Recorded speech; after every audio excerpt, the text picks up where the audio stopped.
Quando você usa a numerologia como companheira de bom senso, tudo se torna possível. Para as pessoas dispostas a serem ajudadas, a numerologia pode ser maravilhosa companheira de luta. Se você deseja explorar o significado maior de seu caráter, desvelar hábitos conturbadores e galgar perspectiva consciente, numerologia responderá a todas as suas indagações. Capítulo 2 A filosofia dos números. Acreditamos no inexplicável, quando dizemos, ele é o número 1. Por que uma pessoa estava vestida com noves, quando se deu bem? Por que estamos aos 6 e 7, quando em conflito? Por que se diz que os gatos têm apenas 7 vidas? Por que não 10 ou 17? Há uma explicação numerológica para a crise dos 7 anos? Claro que há. Quando se conhecem os significados dos números, tais superstições fazem sentido. De modo a formar um terreno básico para os significados dos números, vamos dar uma olhada na evolução dos números de 1 a 9. Pitágoras acreditava que os números de 1 a 9 conduziam à perfeição, simbolizada pelo número 10. Eis como funciona. Começamos com 1, ideia que se desenvolve em progressão previsível, passo a passo. O número 2 simboliza a ideia se abrindo, sendo recebida por outros e recebendo a colaboração necessária para continuar a desenvolver-se. O número 3 conduz a ideia aos outros, para inspeção e aprovação. O número 4 conduz a ideia à aplicação prática e corrige as impraticidades. O número 5 acrescenta a promoção e a exposição à opinião pública. 5. O número central abre a porta para vantagens e desvantagens inesperadas. A ideia faz a transição de conceito individual à consciência comunitária. O número 6 é o símbolo da participação grupal e da responsabilidade comunitária. Alarga o conceito de modo a servir a um propósito maior. O número 7 é o símbolo de aparar as arestas, de questionar e aperfeiçoar a ideia, tecnicamente, até transformá-la em resultado material importante. O número 8 representa a força vital, a organização mental e física, e o poder prático. Reúne corpo, mente e espírito, de modo a produzir resultados tangíveis. As ideias formam-se por meio de planejamento, trabalho e estrutura, aplicados durante a influência de um número 8. O número 9 dá o polimento, desenvolve as aptidões necessárias a levar a ideia ao mercado amplo, e conclui o processo. Este processo relaciona-se com tudo o que fazemos. As ambições desenvolvem-se por meio das atividades ou experiências indicadas pelos significados dos números. Os estágios de desenvolvimento durante os 9 meses de gravidez e a perfeição final do feto no 9º mês são um exemplo primário da evolução dos números de 1 a 9. O nascimento de uma criança dá início a uma nova vida poucos dias após a conclusão do 9º mês. A criança, um novo conceito, inicia o ciclo de vida no nascimento, o 10º mês. Em numerologia, o número 10 torna-se um número 1, ao adicionarmos 1 mais 0, o que resulta em 1. A gravidez termina no 9º mês, 9, o número dos términos. A vida começa no número 1, o número dos começos. Vejamos se, sabendo tudo isto, podemos dar sentido a uma das superstições já mencionadas. A crise dos 7 anos pode ser explicada por seu significado de 7º ano no primeiro ciclo de 9 anos de casamento. 7 indica um ano que se concentra em aparar arestas e questionar. Desacelera as ambições comerciais e drena a força física vital. A esposa tem tempo para refletir, analisar e amadurecer. O 7º ano apaga as fantasias, com a lógica, que detona uma pesquisa íntima rumo à perfeição prática.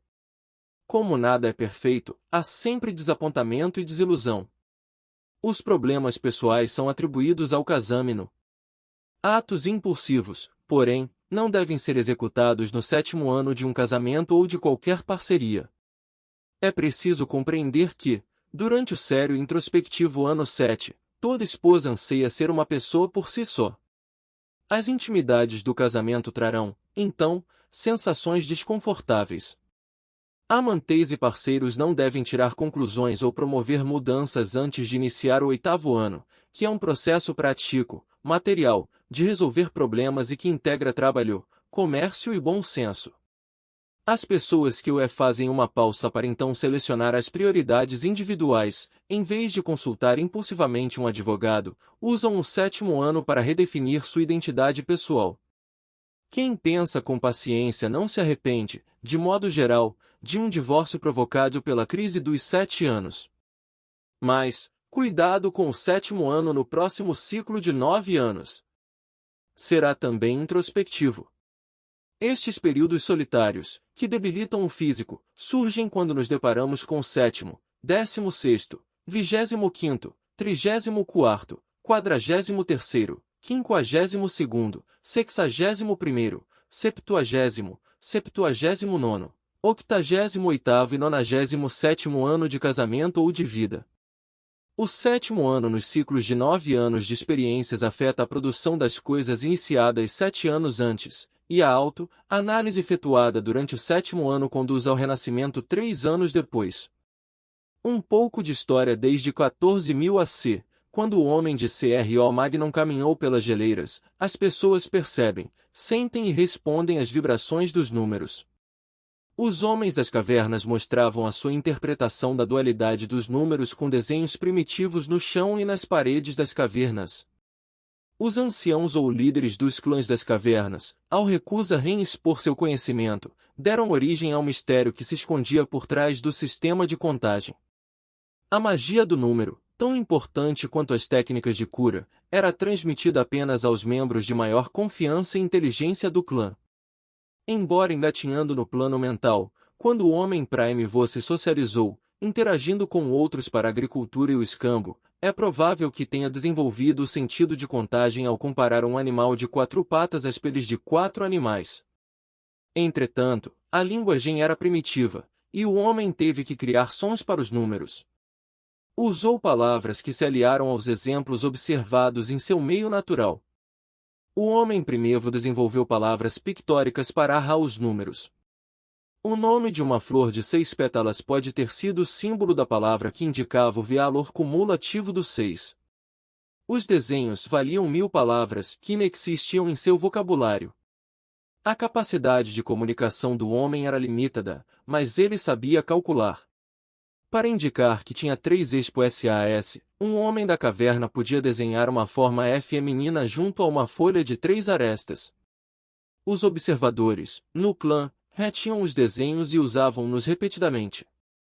Como no jogo infantil do telefone sem fio, em que a palavra muda à medida que vai sendo passada adiante, mudava também o significado pretendido pelo artista original das cavernas. O uso de símbolos e a percepção dos significados de suas combinações conduziram aos aspectos místicos dos símbolos cumulativos, números, que indicavam mais do que sua quantidade óbvia. A numerologia, como usada hoje em dia, incorpora a investigação, a imaginação e as idealizações intelectuais destas e de outras sociedades antigas. Por volta de 3000 AC, os sumérios estabeleceram o sofisticado sistema numérico que nos deu a hora de 60 minutos e o minuto de 60 segundos. Seu conhecimento foi transmitido aos babilônios, que o refinaram. A numerologia moderna começou com as civilizações gregas do século VI a.C. Todos os antigos, sumérios, babilônios e caldeus, depois Pitágoras e Platão, e, ainda mais tarde, os fiéis da Renascença, acreditavam que os elementos básicos de tom, ideia e pensamento tinham base matemática, que por sua vez possuía vibração. A primitiva arte cristã foi informada, por meio da numerologia, com a aplicação bizantina do 6 como número perfeito da criação. 6 animais, 6 objetos de arestas, 6 pássaros em voo foram encontrados em mosaicos e desenhos daquela era, simbolizando a perfeição. Desde a evolução do homem das cavernas primitivas e das geleiras, até por volta de 632 a.C. e o estabelecimento do sistema numerológico de Pitágoras, diferentes números provocaram novos conceitos. As cartas do tarô, por exemplo, precursoras do baralho moderno, baseiam-se em sistema pictórico e numérico.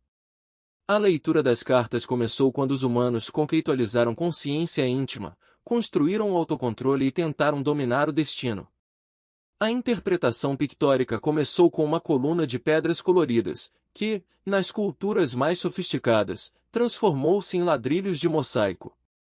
A interpretação de cores, quantidades e imagens foi inserida em sistema baseado na coincidência, as posições repetidas das pedras. Qual a origem das cartas numéricas ou quando se materializaram na forma de coleção ou baralho não se sabe. Em escavações arqueológicas babilônicas, egípcias, judaicas, mexicanas, indígenas e chinesas foram encontrados baralhos de tarô, murais em mosaico e esculturas retratando as 22 cartas pictóricas que compreendiam os principais arcanos do sistema tarológico. Eram ferramentas para avaliação do caráter e para previsão. O que diziam era transmitido sigilo somente de mestre a discípulo. Os líderes protegiam o poder místico que instilava medo no cidadão comum. Foi o povo judeu, devotado à ideia de preservar a tradição, que conservou a pureza dos significados do tarô. As chaves das escrituras egípcio-hebraicas do Velho Testamento, nos livros de Moisés, bem mais complexas do que o leitor de cartas supõe, são compreendidas apenas pelos eruditos talmúdicos que vinculam os números do tarô à Cabala. A Cabala tem a chave do lugar da vogal incógnita, necessária à interpretação. 22 números e letras descrevem o alfabeto hebraico primitivo. Cada fileira de letras é também uma fileira de números que resumem palavra, nome ou expressão reveladora da complexidade do Pentateuco, a escritura judaica. Até hoje os judeus valorizam muitíssimo o conhecimento e continuam a estudar os números. Graças à significação que dão à interpretação cabalística de suas escrituras que temos a documentação de parte da evolução que conduziu à numerologia moderna. Mas não foram os únicos a desenvolver sistema de desenhos e números. O sistema de números do tarô foi também usado pelos ciganos europeus, que, acredita-se, eram de origem egípcia ou hindu, e não receberam o seu conhecimento dos judeus. Os sacerdotes egípcios, assim como outras hierarquias antigas, usavam o seu conhecimento das técnicas metafísicas para aumentar o controle sobre os outros. Eram arrogantes, guardavam segredos e inspiravam medo nos ignorantes, que dependiam do direito inato ou da sobrevivência do mais apto. As previsões eram transmitidas aos líder-reis, que usavam a numerologia para desbancar e prever as ações do inimigo. Havia crença, dizem alguns que também em Pitágoras, de que os egípcios e os orientais remontavam a Atlântida e que dali provinha o conhecimento da magia. Seria possível Pitágoras ter aprendido o divino conhecimento e as perfeições da numerologia quando viajou enquanto jovem? Fábula ou verdade? Impossível dizer, pois estas crenças primitivas eram ocultadas pelo sigilo religioso e por manobras de poder. Sabemos que, com o tarô, teve início o desejo de compreender a autoimagem com desenhos e números. A interpretação mudou com o tempo e segundo a sociedade na qual era usada. Quando a escrita começou, as figuras numéricas podem ter sido extraídas de um visual ou de um dedo, figura mental do propósito do 1. Por exemplo, o número 1, graficamente, está em pé, sem encostar em nada, sozinho. Não é difícil compreender que a interpretação numerológica independência fosse aplicada ao tipo 1 de personalidade ou ao destino. Force a imaginação e ponha-se no lugar dos antigos, que vinham tentando dar sentido às coisas que não se podem tocar, saborear, cheirar, ouvir, ver ou gastar. Veja como seria fácil associar o número 1 ao caráter de uma pessoa independente. A vida se abre para algum destino número 1 se a independência for assimilada. O desafio 1 exige que a pessoa equilibre seus atos independentes. Seria possível a numerologia ter nascido daí? Os sistemas continuaram a diferir segundo as crenças religiosas até Pitágoras iniciar sua escola grega do mistério. Sua crença religiosa baseava-se na compreensão científica e matemática da relação das verdades universais com os números. Pitágoras, pai da numerologia, foi o carismático Pitágoras de Samos, nascido em 580 AC, que dedicou a sua serena genialidade a chamar as formais e as ideias por números. Numa era em que interagiam humanos e deuses, era natural que, depois de suas viagens iluminantes pelo mundo, Pitágoras atraísse e conquistasse seguidores. Era sua intenção elevar o homem do egocentrismo, ao 9, despojamento. A natureza de suas avaliações e conclusões levou Pitágoras, e posteriormente veio a inspirar Jesus de Nazaré, a transmitir a terceiros o conhecimento assimilado de várias culturas estrangeiras. Integrou a matemática, a música, o misticismo, a ciência, a astronomia e a filosofia, usando-os como base de suas aplicações práticas. Com o tempo, fundou uma religião, com escola e tudo, que deu sustentação aos seus princípios. Reverenciado como o mestre, como aquele homem, Pitágoras conduziu seus seguidores a um modo de viver. Desenvolveu a crença de que havia nas esferas harmonia relacionada com as interpretações numéricas progressivas. Preocupava o pensamento de que as palavras não trouxessem compreensão adequada dos conceitos e objetos, que poderiam ser mais bem descritos, segundo acreditava, por números. Sua natureza pesquisadora levou-o a amplas viagens na juventude. Visto como um ser iluminado, encontrou e estudou com líderes espirituais da Inia, Arábia, Pérsia, Palestina, Fenícia, Caldeia, Babilonia e Egito. Os brahmanes, os sacerdotes egípcios, os rabinos, os zoroastrianos e os magos da Babilonia dispunham de conhecimento que lhe veio influenciar a compreensão da alma, das pessoas e da vida com todas as suas vicissitudes. Os trabalhos de Pitágoras foram transmitidos por discípulos respeitáveis. Na forma de textos, ou perderam-se, ou não existiram. Suas convicções e teorias tiveram impacto nos ensinamentos de Platão, São Tomás de Aquino, Santo Agostinho, Aristóteles e Francis Bacon. Houve muitas escolas de mistério gregas, mas nenhuma estudou, disciplinou e educou cada discípulo potencial com o mesmo cuidado de Pitágoras. Sua escola experimentou os relacionamentos humanos e inspirou, nos discípulos, durante muitos séculos, duradoura lealdade. Antes de admitir um discípulo, Pitágoras examinava seus antecedentes familiares, seu equilíbrio emocional e seu comportamento. O iniciado era solicitado a guardar 5 dias de silêncio. Esta disciplina visava produzir a postura, a purificação e o domínio necessários do eu para gerar homens sem vícios, homens que eram candidatos certos ao renascimento. Pitágoras acreditava em karma e reencarnação. O silêncio visava aumentar a capacidade de um indivíduo ouvir as verdades básicas que brotavam do íntimo, enquanto a meditação libertava a mente para alcançar os sentidos puros. A quietude também permitia receber informação do exterior. Mas, sobretudo, Pitágoras ensinava que colhemos o que semeamos. Sua compreensão dos níveis da consciência, do estilo de vida e das ciências matemáticas foi transmitida aos séculos V e IV C, e serviu como alicerce da arte, a escala musical diatônica, da astronomia e da geometria. Pitágoras acreditava em viver uma realidade prática e casou-se tarde. Teve 7 filhos e morreu por volta dos 80 anos. Até o fim, exerceu tanta influência, que sua própria morte foi envolvida por confusas circunstâncias de caráter político. Números da sublevação. Devemos recusar a rosca extra na dúzia do padeiro para evitar uma desgraça? O 13 é considerado, sem razão, maléfico. 13 sentaram-se à mesa de Jesus Cristo para a última ceia, e seguiu-se uma morte. Seria arriscar o destino, correndo-se o risco de alguém morrer, sentando-se 13 pessoas a uma mesa de jantar? E raro encontrarmos 13º pavimento nos edifícios de salas ou apartamentos. Mas o que é o 13, se não o mais 12? Para o numerólogo, o 13 indica transformação. Pressagia, de modo geral, a sublevação e o declínio que conduzem à reconstrução em nível superior. Quando Judas, o 13º à mesa de Cristo, deu início aos atos que conduziram à crucificação de Jesus, inaugurou o ciclo do renascimento e evolução do cristianismo universal. Ele tirou a filosofia de Cristo da cozinha e colocou-a no mundo.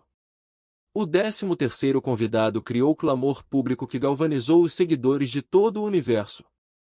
E verdade que ocorre, réu morte após o 13º sentar-se à mesa, mas o eu superior de Cristo vive da crença religiosa, prática e é estruturada, organizada por seus convertidos. 13 é apenas um número de provação que conduz a humanidade às alturas ou às profundezas. Os números 13, 14, 16 e 19 não são maléficos mas provocadores. Segundo a crença cristã, Jesus vivia de acordo com os valores comuns e básicos de honestidade, verdade e amor. Diz-se que trabalhou em prol do bem construtivo e não caiu presa dos valores superficiais e egocêntricos, os significados de 1 e 3, que fazem o 13. O 13, na tabela numerológica, indica a provação de fé em vida. É um teste do número de sua soma, 4, 13 é igual a 1 mais 3 é igual a 4. Portanto, a numerologia acredita que o número 13 atrai sucessos e fracassos que conduzem a uma aprovação de economia, autodisciplina e positividade, com ênfase no trabalho. O número 13 requer praticidade, bom senso e dedicação ao trabalho em prol dos valores construtivos. A pessoa número 13 sempre conta com opções de reconstrução. O 13 era divino e poderoso para os antigos. É um número incompreendido hoje em dia, explicável simplesmente como número de influência excepcional, que exige o desejo simples e objetivo de ignorar os valores superficiais e a frivolidade. A numerologia sempre reprovê explicações razoáveis para os números que foram, historicamente, alvo de atenção. Capítulo 3 Como usar este livro 1. Para aprender os fundamentos da numerologia, prepare-se para fazer tabelas numerológicas com as seguintes ferramentas em mãos: item lápis com borracha, item papel de rascunho para somas, item máquina de somar ou calculadora, se preferir não somar-nos.